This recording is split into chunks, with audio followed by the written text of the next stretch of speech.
Hello, I'm Max from Ludo-Chrono, and today I'm going to give you an overview of Mini Brilliance. So Mini Brilliance is a set collection game for 2 to 4 players ages 8 and up, and it plays for 15 to 20 minutes. So in this game, you're going to try to complete as many objectives that you can and score as many points, because objectives are worth victory points. And you're going to do that by sending your colony of ants gathering resources. You have 3 different kinds of ants and resources. So the workers are going to go there. You have the cultivators who are going to harvest. And finally, you have the hunters, and they are going to hunt for prey. So every player is going to have a hand of cards with 10 cards. You have 1 predator and 3 copies of each type of ant.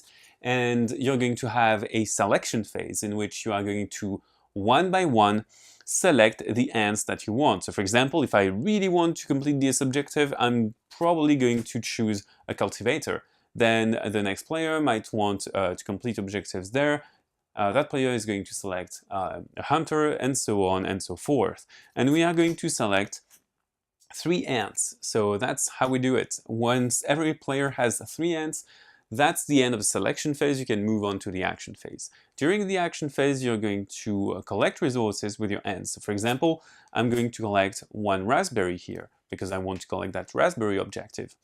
The other thing that I could do is, for an action, I could take a card, a hatching card, and I'm going to fetch a card from that type. And this allows me to get another ant, so a 4th ant of another type.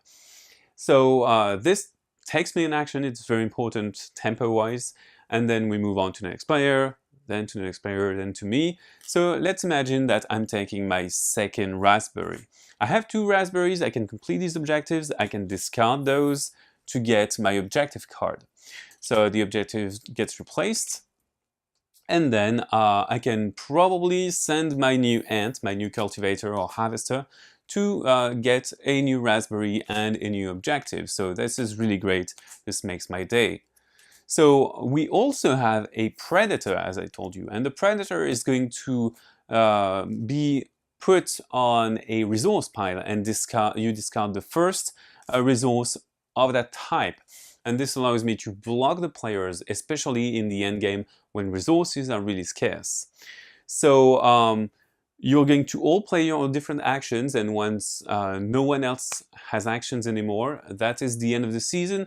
You're just going to collect everything back, and then give back your hatched cards, and then move on to another selection phase for another round. So you're going to do this until the end of the game, and the end of the game takes place when one of the 2 conditions is met. Either at the end of a round when a player has completed their 6th objective. The end of the game can also occur when there are no more resources available at the end of a round, obviously.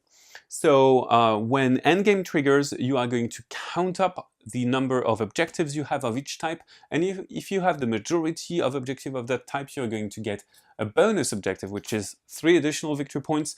You tally up your scores by adding up the points of every objective card that you've scored, and there you have it. You have the score, and the highest score is going to win.